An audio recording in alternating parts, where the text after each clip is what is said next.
राज्यसभा की खाली हुई 15 राज्यों की 56 सीटों पर होने थे चुनाव। सोनिया गांधी, जेपी नड्डा, अश्विनी वैष्णव सहित 41 उम्मीदवार निर्विरोध चुने जा चुके हैं। यूपी की 10 सीटों पर होने वाले चुनाव दिलचस्प हैं। सत्तारूढ़ बीजेपी की 7 सीटों पर जीत तय है। 8वीं सीट जीतने की भी कोशिश। राज्य में क्रॉस वोटिंग की भी आशंका।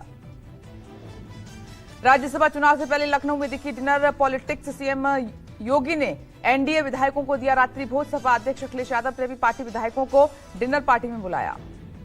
सपा के तीसरे उम्मीदवार के जीतने पर सस्पेंस लगातार बरकरार है। पार्टी विधायकों की क्रॉस वोटिंग की आशंका है। अखिलेश की डिनर पार्टी में 8 विधायक नदारद रहे। यूपी में राज्यसभा उम्मीदवार को जीत के लिए कम से कम 37 वोट जरूरी हैं। वहीं कर्नाटक में जीत के लिए 46 वोट चाहिए होंगे और हिमाचल में कम से कम 35 विधायकों का समर्थन जुटाना बेहद जरूरी। समाजवादी पार्टी ने जया बच्चन, आलोक रंजन और रामजी लाल सुमन को उम्मीदवार बनाया है। नाराज विधायकों को मनाने में जुटे हैं अखिलेश यादव, शिवपाल यादव और रामगोपाल यादव। सपा अध्यक्ष अखिलेश यादव ने बीजेपी पर लगाए विधायकों पर दबाव बनाने का आरोप है। पार्टी विधायकों से अपील, बिना दबाव और डर के मतदान करें। UP deputy CM Keshav Prasad Maurya का बड़ा दावा। कहा कि बीजेपी के 8 प्रत्याशी जीतेंगे। चुनाव परिणाम को लेकर आश्वस्त है बीजेपी। यूपी में जेडीएल प्रमुख राजा भैया का बड़ा ऐलान। बीजेपी के पक्ष में करेंगे वोट। 2 सदस्यों वाली जेडीएल को बनाने की कोशिश बीजेपी और सपा दोनों ने की थी। राज्यसभा की निर्विरोध 41 सीटों पर हुए निर्वाचन में बीजेपी को मिली हैं 20 सीटें, कांग्रेस को 6, टीएमसी को 4 और वाईएसआर कांग्रेस को 3, आरजेडी को 3, बीजेडी को 2 सीटें मिली हैं। एनसीपी, शिवसेना, बीआरएस और जेडीयू के भी एक उम्मीदवार भी राज्यसभा चुनाव निर्विरोध जीत चुके हैं।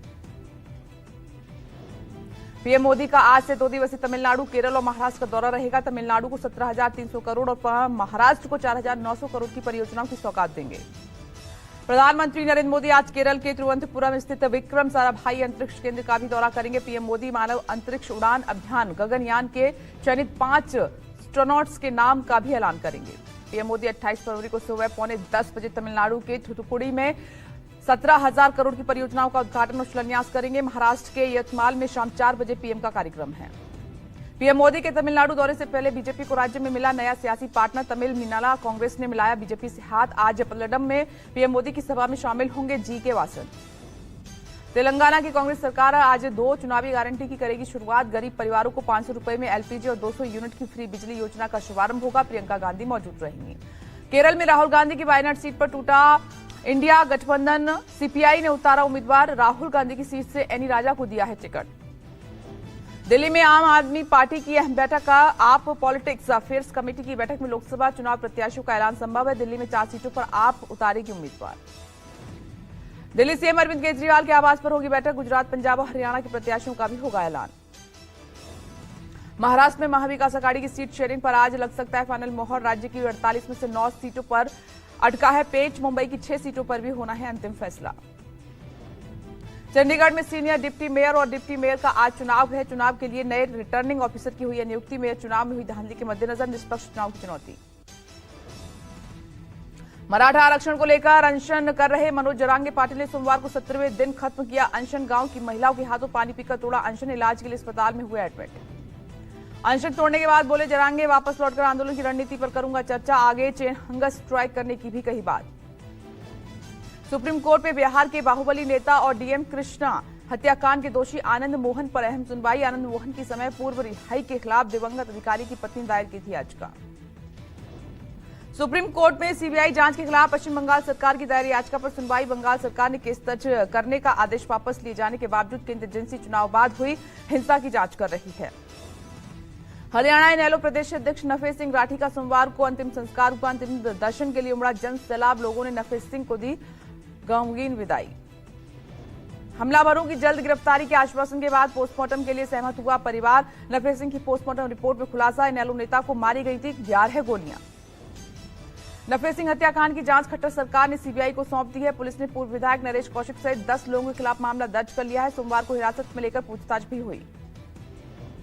नफेस सिंह हत्याकांड की तेज हुई है जांच। आज तिहाड़ में बंद एक बड़े गैंगस्टर से पूछताछ करेगी पुलिस। सोमवार को हरियाणा के मोस्ट वांटेड गैंगस्टर संदीप उप काला जठेड़ी से पुलिस ने पूछताछ की थी। इनेलो प्रदेश अध्यक्ष नफे सिंह राठी की हत्या से ठीक पहले की सीसीटीवी फुटेज भी सामने आई है। नफे सिंह राठी की गाड़ी का पीछा करते हुए दिखी कार, गाड़ी में फोन पर बात करते दिखाई दिए हमलावर। किसानों ने सोमवार को ट्रैक्टर मार्च निकाला। नेशनल स्टेट हाईवे पर किसानों ने ट्रैक्टर खड़ा कर विरोध जताया। किसानों ने 29 फरवरी के बाद की रणनीतियों पर चर्चा की। किसानों ने WTO क्विट डे के मौके पर WTO का जलाया पुतला। सरवन सिंह पंडेर ने कहा कि भारत को WTO से बाहर निकाला जाए, कई किसान यूनियन का मिल सकता है समर्थन। MSP समेत कई मांगों को लेकर आंदोलन कर रहे किसानों का प्रदर्शन। जगजीत सिंह डलेवाल ने कहा कि मौके धोखे पे ना रखे सरकार। ईडी के 7वें समन के बुलावे पर केजरीवाल पूछताछ के लिए ईडी के सामने नहीं हुए पेश। 22 फरवरी को ईडी ने दिया था केजरीवाल को 7वां समन। आपने कहा कि मामला कोर्ट में है, रोज समन भेजने की बजाय ईडी के फैसले का इंतजार करें। कोर्ट में अगली सुनवाई 16 मार्च को होनी है। हम इंडिया गठबंधन का साथ नहीं छोड़ेंगे। झारखंड बजट सत्र में भाग लेने को लेकर पूर्व सीएम हेमंत सोरेन की याचिका पर हाईकोर्ट ने सुरक्षित रखा है फैसला। PMLN कोर्ट में अपील खारिज होने के बाद हेमंत ने किया था हाईकोर्ट का रुख। महाराष्ट्र में कांग्रेस को लगा एक और बड़ा झटका। मराठवाड़ा के कद्दावर और पूर्व मंत्री बसवराव पाटिल ने छोड़ी पार्टी, आज बीजेपी में हो सकते हैं शामिल।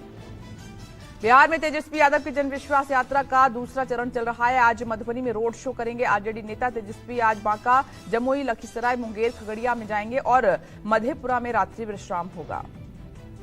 तेजस्वी यादव ने सोमवार को हरियाणा में रोड शो भी किया। तेजस्वी यादव बोले कि यात्रा में हर वर्ग के लोगों का अप्रत्याशित समर्थन मिल रहा है।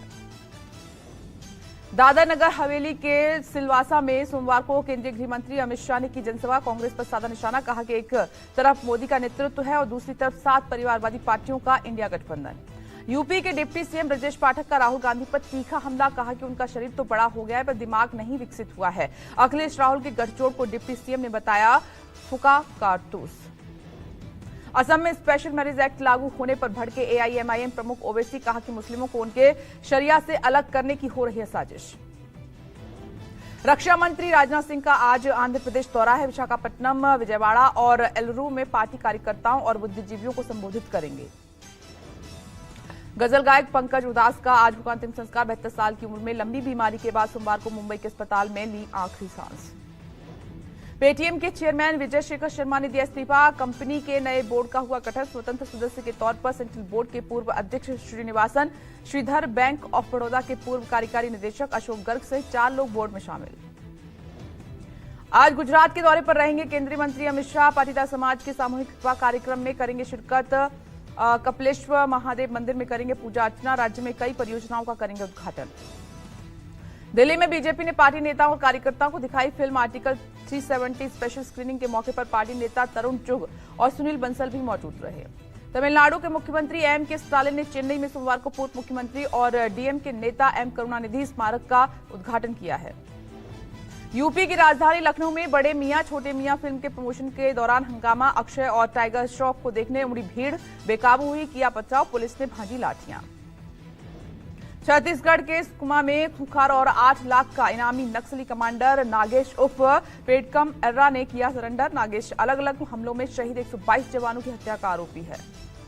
एनआईए ने पिछले साल रामनवमी पर हुई हिंसा मामले में 16 लोगों को गिरफ्तार किया। मार्च 2023 में पश्चिम बंगाल के उत्तर दिनाजपुर में रामनवमी शोभा यात्रा पर पथराव के बाद हिंसा भड़की थी।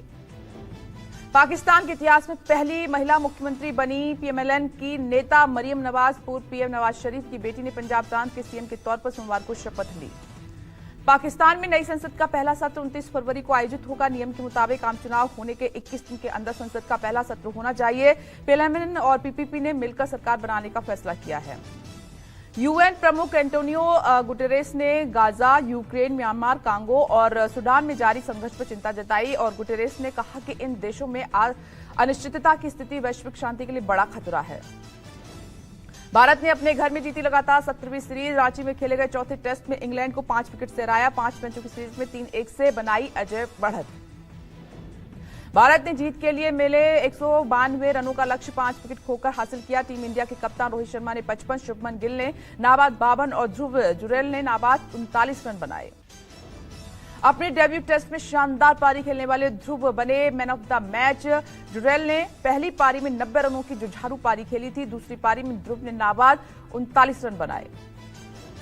भारत के खिलाफ 7 मार्च से शुरू होने वाले 5वें टेस्ट से पहले इंग्लैंड टीम ब्रेक पर जाएगी। इंग्लैंड की टीम इस दौरान चंडीगढ़ और बेंगलुरु में रहेंगे। 5वां और आखिरी टेस्ट धर्मशाला में खेला जाना है। टीम इंडिया के स्टार तेज गेंदबाज मोहम्मद शमी की हुई सफल सर्जरी। शमी ने सोशल मीडिया पर अपनी तस्वीर साझा कर दी जानकारी। एड़ी चोटी की वजह से वर्ल्ड कप फाइनल के बाद से क्रिकेट से दूर हैं शमी। आंध्र प्रदेश रणजी टीम की कप्तानी से हटाए जाने पर हनुमा बिहारी ने लगाए गंभीर आरोप। राज्य एसोसिएशन में चुनावी राजनीति के हावी रहने का लगाया आरोप। नाराज बोर्ड ने दी हनुमा के खिलाफ जांच के आदेश। महिला प्रीमियर लीग में दिल्ली कैपिटल्स ने सोमवार को दर्ज की पहली जीत। यूपी वॉरियर्स को 9 विकेट से रौंदा। बेंगलुरु में खेले गए मैच में दिल्ली को मिला था 120 रनों का लक्ष्य। भारत मंडपम में पीएम मोदी ने भारत टेक्सटाइल 2024 का उद्घाटन किया। 100 देशों के 3000 से ज्यादा कपड़ा कारोबारी भारत टेक्सटाइल 2024 में शामिल हुए।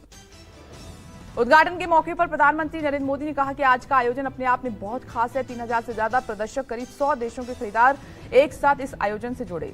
4 दिवसीय भारत टेक्सटाइल 2024 कार्यक्रम के दौरान 46 MOU होंगे साइन और इनमें अंतर्राष्ट्रीय भागीदारी भी होगी शामिल। पीएम ने 2000 रेलवे प्रोजेक्ट्स की शुरुआत की है। देश के 553 रेलवे स्टेशन का पुनर्विकास होगा। पीएम मोदी बोले कि भारत में रेलवे तेज गति से आगे बढ़ रहा है। ज्ञानवापी मामले में इलाहाबाद हाईकोर्ट का फैसला। व्यास तहखाने में जारी रहेगी पूजा। हाईकोर्ट ने कहा कि वाराणसी कोर्ट का फैसला सही। ज्ञानवापी में व्यास जी तहखाने में पूजा करने को लेकर इलाहाबाद हाईकोर्ट ने बड़ा फैसला देते हुए कहा कि वाराणसी अदालत का फैसला सही है। अयोध्या में राम जन्मभूमि और बाबरी मस्जिद विवाद के पक्षकार रहे इकबाल अंसारी का बड़ा बयान। कहा कि कोर्ट के फैसले का होना चाहिए सम्मान। अजीत पवार ने बीजेपी और शिवसेना से हाथ मिलाने की बताई वजह। सोशल मीडिया पर साझा किया पोस्ट। कहा कि एक मकसद के साथ बिना किसी समझौते किए विकास कार्यों को पूरा करने में भूमिका निभाई। एक्स हैंडल पर अजीत पवार ने बयान जारी कर कहा कि बड़ों का अनादर करने का मेरा कोई इरादा नहीं है। मेरी और शाह की कार्यशैली बहुत मायनों में मिलती है। एक्शन में पश्चिम बंगाल पुलिस। टीएमसी नेता अजीत मैती गिरफ्तार। ग्रामीणों की जमीन कब्जाने के आरोप में अजीत मैती को गिरफ्तार किया गया है। साझा शेख के करीबी सहयोगी मैती को एक व्यक्ति के आवास से पुलिस ने पकड़ा है। ग्रामीणों का पीछा करने के बाद 4 घंटे से ज्यादा समय तक खुद को बंद रखा था। हाल ही में अजीत मैती उनका वीडियो वायरल हुआ था जिसमें मैती के घर पर भीड़ ने हमला बोल दिया था। लोगों ने चप्पलों से उनकी पिटाई की थी।